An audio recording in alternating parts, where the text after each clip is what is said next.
Very good evening to all of you. Today we are assembled. We are in this session going to discuss on one of the important area of ecological economics. We can say what we are going to discuss is in a simple way how the approach of carbon credit was evolved in the process, as a process or as an alternative to increase mitigation as an education mechanism in climate and fighting climate change. So before coming to there's, when we talk about the Kyoto mechanism, when we talk about carbon trading, it is very much important to look into a brief about international policies on climate change, how it was evolved.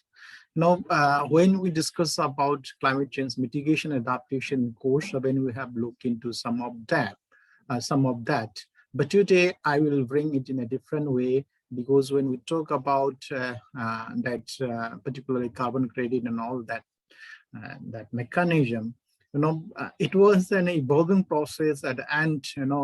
There are some agreement, disagreement when we are globally trying to adopt some mechanism. And there always exists between different nations about agreement, disagreement.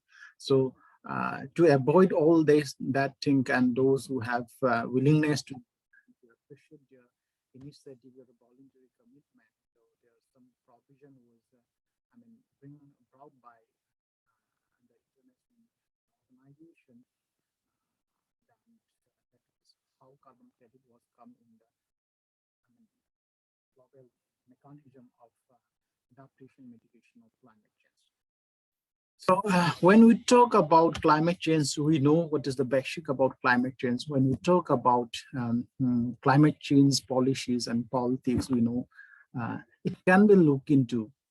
Before that, what we can see is that as a student of sustainability, when we talk about climate change, then climate change to manage these and to achieve that one of the four pillars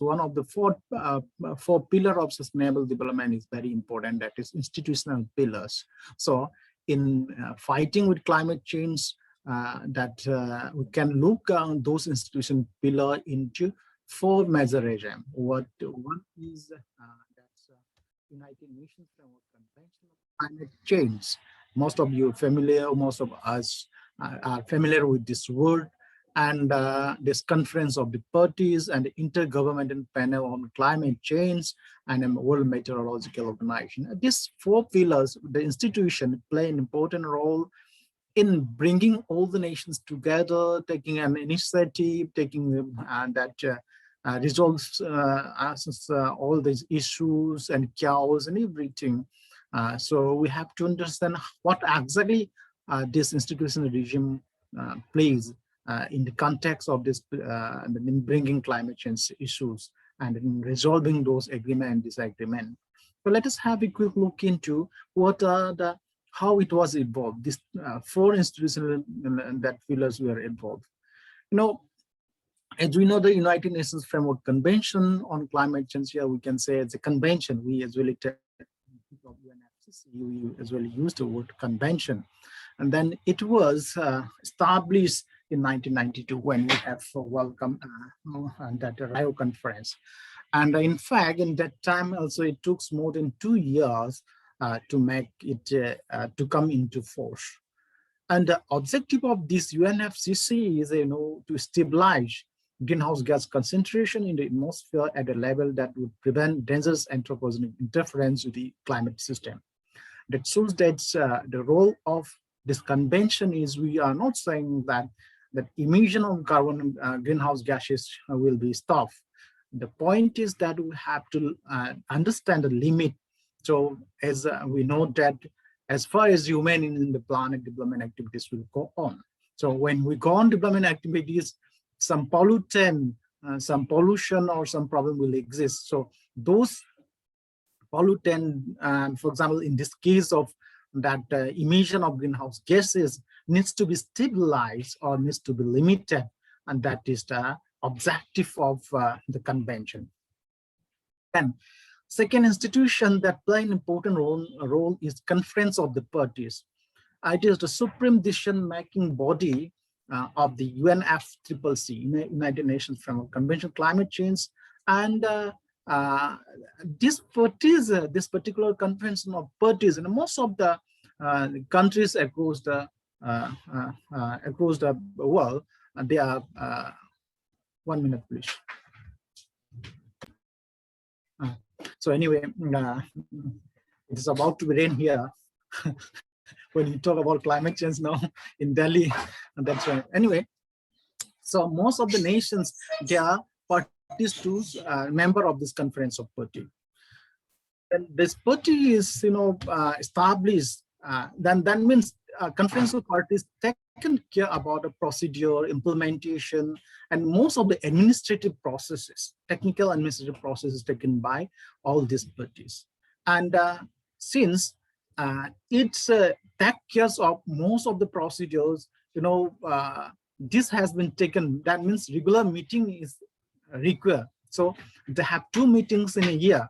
The first one, and that's about technical meeting, that is in May, and then the second in the second meeting that was focused on a ministerial meeting in political way, how to implement it, how to do it in technical meeting. As when you used to term technical, scientific, and all these things, they discussed that, and they take the stock of what has happened, what is the progress they used to take. All these are discussed in this Conference of Parties, right?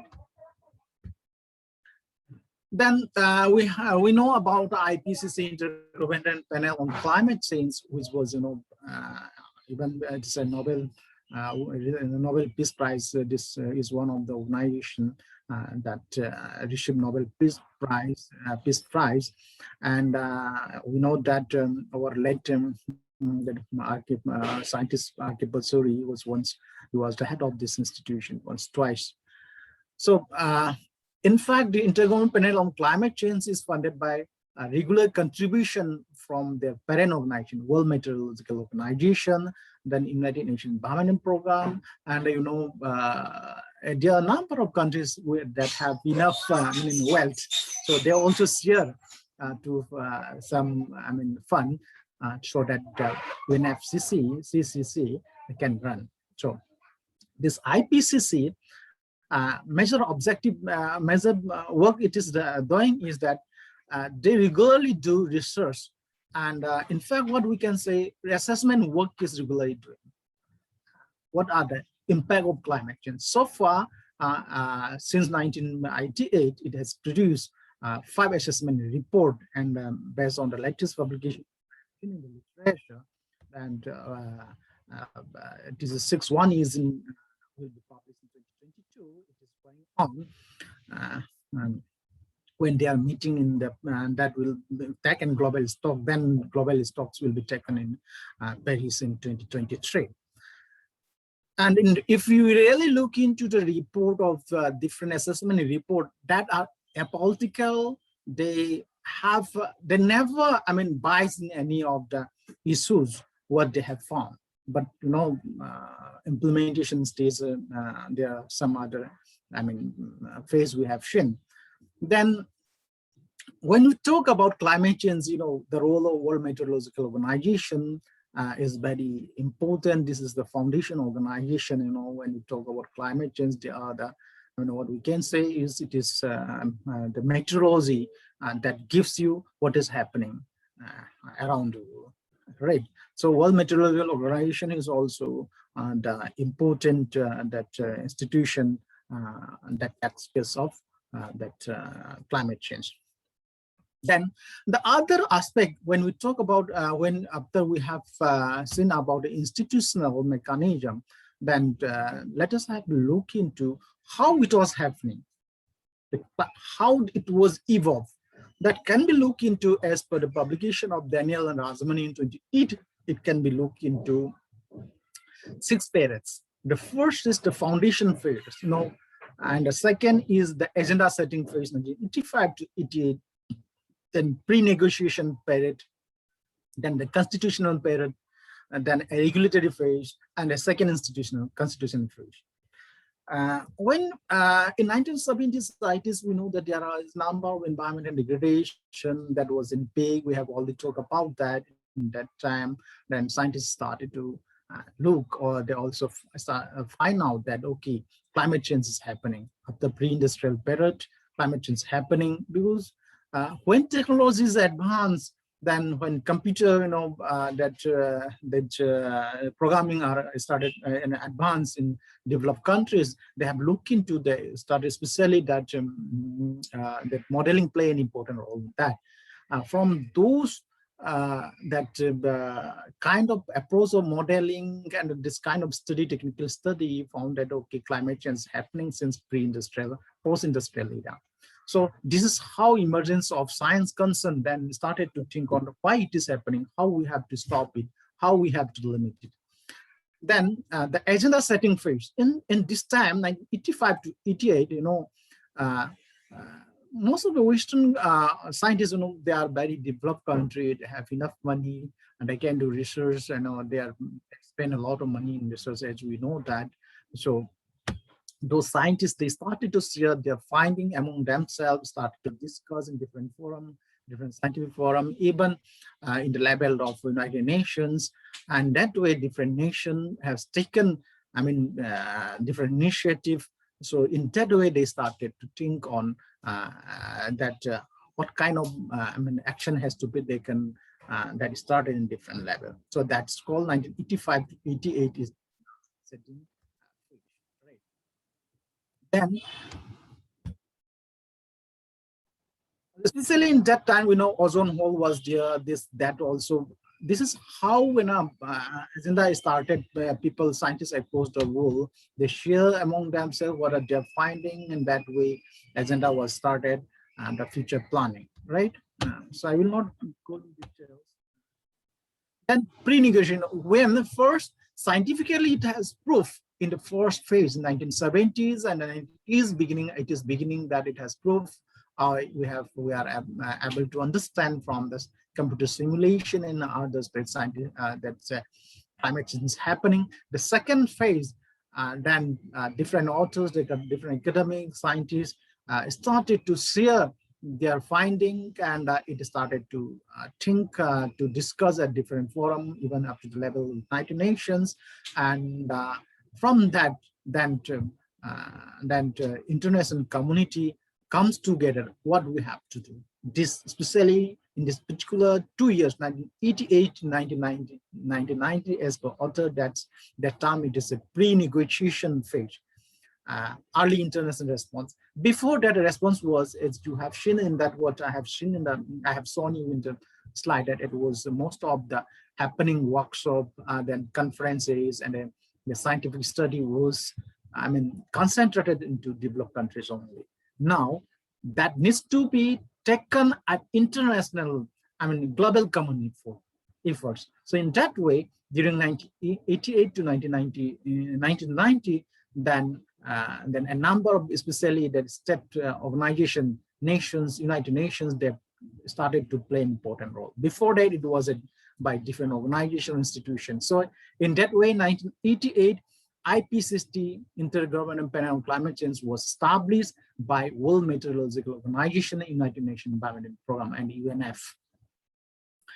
And then, among the others, landmark is, 1990 UN General Assembly was, in that UN General Assembly resolution was taken on climate change, and characterizing the climate is the common concern of mankind, right? Then Hague Declaration on the Environment, 1988, then 1989 Northwest Ministerial Meeting, and 1990 Second World Climate Conference. So in that way, we started to give a baseline about the foundation of negotiation.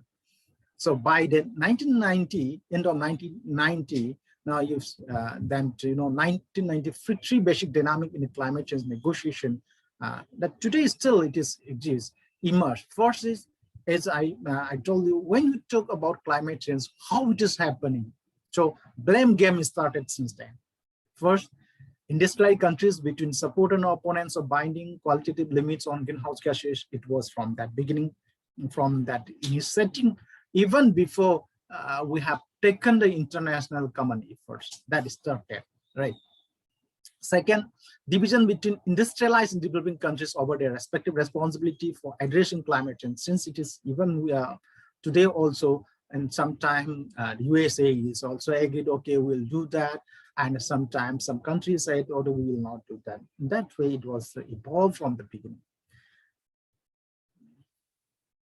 So this is what exactly the thing, because when we talk about this mitigation, part, say the question is that, as I told you, as we know that the developing country and the developing country, they will not, I mean, easily agree. They will not say, okay, we agreed, we will not do any, I mean, activities which have direct impact to the climate change, which have high emission of greenhouse gases, because those developing country and underdeveloped country, they need industry and for their economic growth. That is the common concern. So these are three common concerns. Then constitutional phase, negotiation entry into force of the Framework Convention on Climate Change. You know, that in 1990, December 1990, when General Assembly established, they established Intergovernmental Negotiating Committee, because before pre-negotiation, we came to know that there are a number of agreement, disagreement, and then so we need to negotiate among different nations. So UN established this Intergovernmental Negotiation Committee. So in that way, because of that aggressiveness, the need for more sitting, there was about more than 5 sessions. 5 sessions was happened in a year, in a short term, 1 year. Then regulatory phase, that is the starting. So in 1995, you know, the first conference of party adopted Berlin Mandate, who established an ad hoc group on Berlin Mandate, charged with negotiating a new agreement that would specify additional commitment for industrialized countries for the post-2000 period, but would contain no new commitment for developing countries. So the negotiation concluded with the adoption of the Kyoto Protocol in December 1997. Right. Then the essence is that Kyoto Protocol was a product of mutual emission concession, mutual concession of US considered on the stringency of the emission target. On the other side, European Union also considered on the flexibility mechanism in developing countries were exempted from mitigation target, right? Because the third, that developing country needs that activities of industrialization, right? Because for them, economic growth is important. So in that way, USA accepted much stronger target. And importantly, if you look into what exactly what Kyoto Protocol provided is, it provided the development of international emission trading system and created a clean development mechanism by which industrialized countries can receive credit for emission reduction projects in developing countries. In that way, those developed countries who were responsible, but they are responsible for that historically responsible for more emission, though today they have enough money so that can contribute something to the other country. That is what it created in development mechanism. Okay. The second constitutional phase is the Copenhagen Accord Cancun Agreement, Paris Agreement. So I will not go into detail. After years, we know that after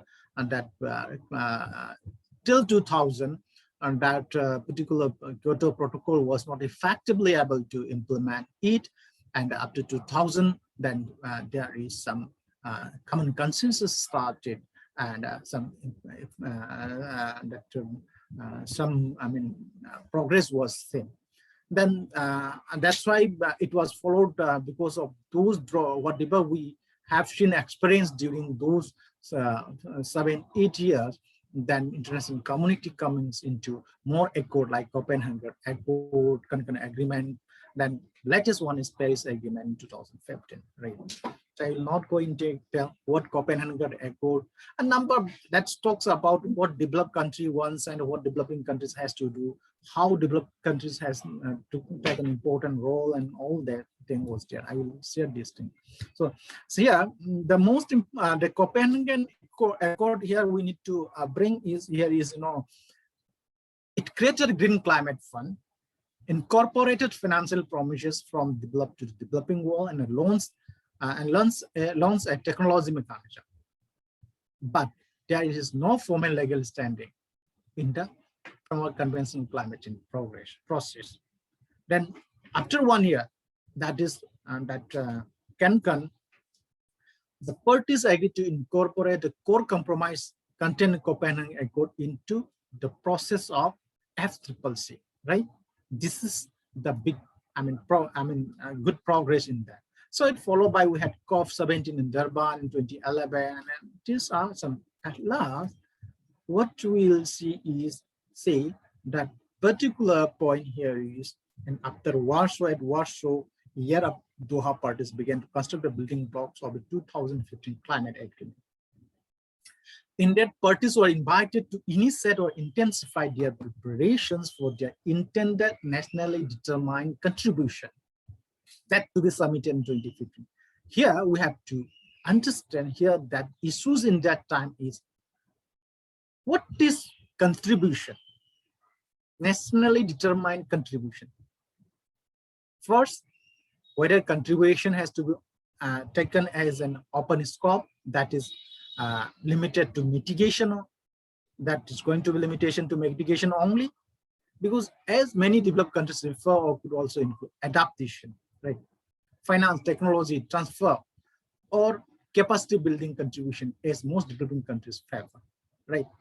Then second term, when talk about contribution was, it should be without prejudice to the legal nature of the contribution. So in that, then it left open whether parties' nationally determined contribution would be legally binding or not, because we said that voluntarily contribution. So these are some of the ambiguities that exist here. So in that way, after protracted negotiation, parties reached the Paris Agreement on 12 December 2015. So in that way, now we have COP22, COP23, COP24, and COP25, and so on. Now coming to the binding target of this, particularly when we are talking about this Kyoto mechanism, whatever today carries by even this Paris Agreement also, it was started, the basic foundation was from Kyoto Protocol, right? Only some negotiation happened during the different this COP party, different agreement, Cancun agreement, and so on. So let us have a look into what are exactly the binding target. So if you look into the Kyoto mechanism, the central feature is, is its requirement that countries limit or reduce greenhouse gas emission. Means its target, binding a target, means they have give a target, either in emission reduction, whether the emission reduction can be taken on economic value or not, right? Then to help countries that meet their emission target and to encourage the private sector in developing countries to contribute to emission reduction effort. Negotiation of the protocol, means Kyoto Protocol, included 3 market-based mechanisms. One is emission trading.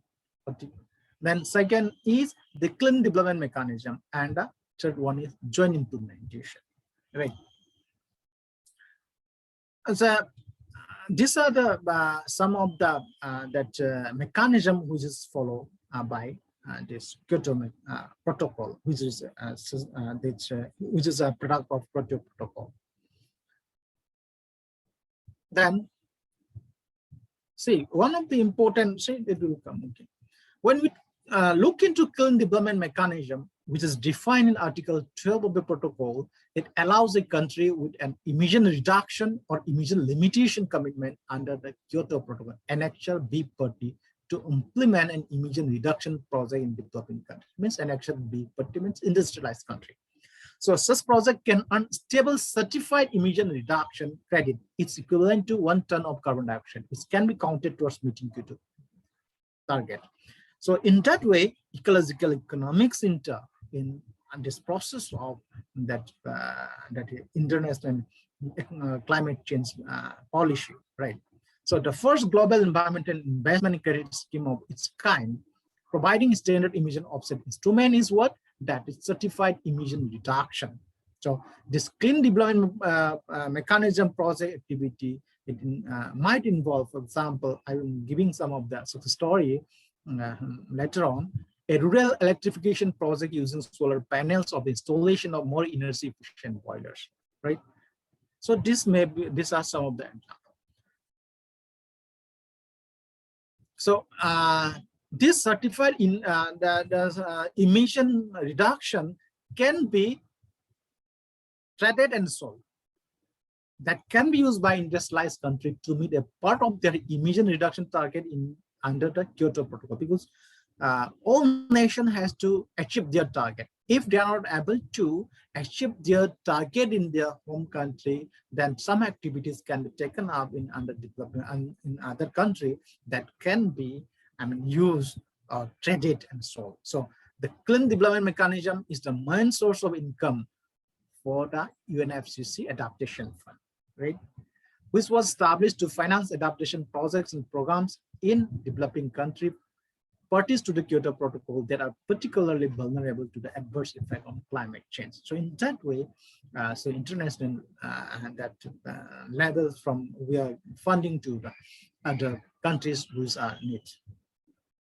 And this adaptation fund is financed by 2% levy on CER issued by CTM. So these are some of the projects. This I have found all these things from this UNFCCC side. Low-cost energy service to rural household in polar district India. In fact, India is only looking into this clean development mechanism and community-led approach towards management in Bali. And these are some of the latest examples which I have shown.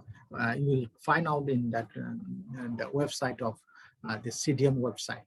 The next mechanism is joint implementation. There are two countries work together, right? And this joint implementation is defined in the Article 6 of the Kyoto Protocol, allows the country with an emission reduction or limitation commitment under the Kyoto Protocol to earn emission reduction unit from an emission reduction or emission removal project in another Annex B party. It's equivalent to 1 ton of carbon dioxide, which can be counted toward meeting its Kyoto Protocol. In fact, it is a kind of business. Now it has become, their activities has become a traded business.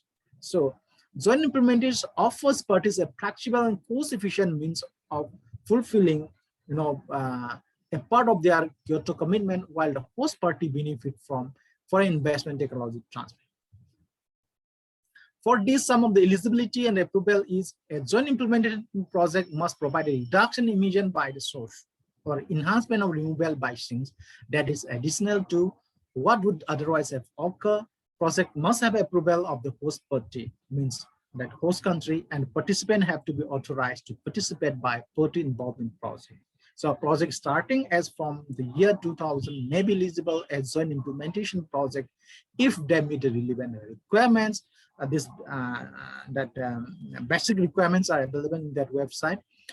But this emission reduction units may only be issued for a crediting period starting after the beginning of 2008. So that there are two tracks. So I will not go in detail on all these tracks. You can get it very easily. So these are some of the example of joint implementation project. Like Lubna's landfill gas Poland. See, the project activities take place 3 locations in Poland and aim to extend the handling. This is a joint program of Poland and Denmark, right? In that way, several projects is there, like Bulgaria and Netherlands, Romania and Denmark, right?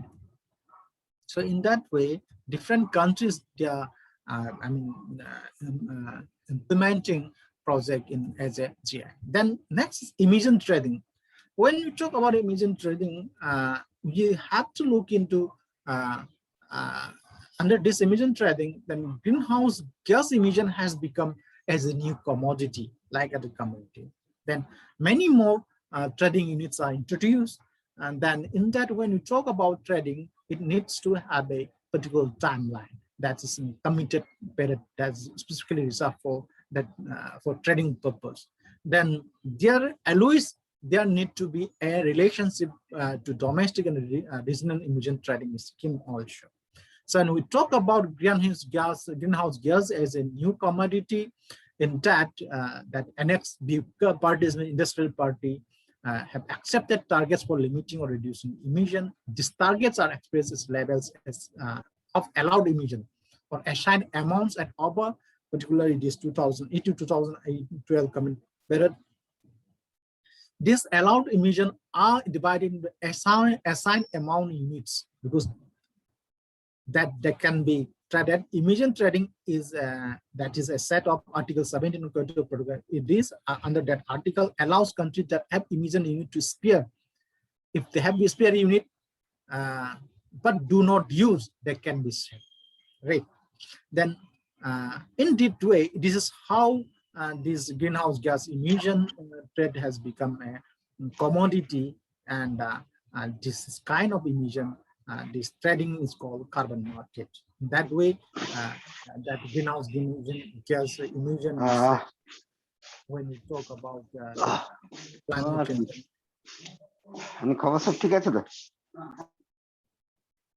When we talk about climate change, you know, basic that the major issues is carbon. That's why they use some carbon market to trade carbon, right? Other trading unit in the carbon market are, you know, renewable unit on the basis of land use savings in the forestry activities such as reforestation, right? Then emission reduction unit, then, you know, certified emission reduction, which explain all the, these are some of the trading units they use in carbon trading. Then commitment periods also very important to sell it. So in that also there are certain reserve known as commitment period reserve. It should not be dropped below 90% of the purchase assigned amount of 100% or 5 times its most recently reviewed inventory, which is lowest. So the certain rules and norms are there. It doesn't mean that you have some unused credit, you can sell it very easily. That doesn't that will not possible. So there are certain norms that is clearly explained here. Then whatever has to do about your trading, that should be established as a established at the national level and the regional level. Under this scheme, a government should make some emission obligation, and needs to be reached by the participating entities. One of the successful kind of initiatives, such kind of initiative is European Union emission trading scheme, right? So this is what I would like to share with all of you, and this is summary of some of the chronology of milestone in climate regime. I'm sharing with all of you. This is compilation of some of the review of literature I have studied during the last few months. So in fact, if you look into what I can conclude is that carbon trading is good, but point is that Kyoto mechanism has some advantage and disadvantage. Unfortunately, we are not able to implement effectively. This is what about today's discussion. Thank you very much.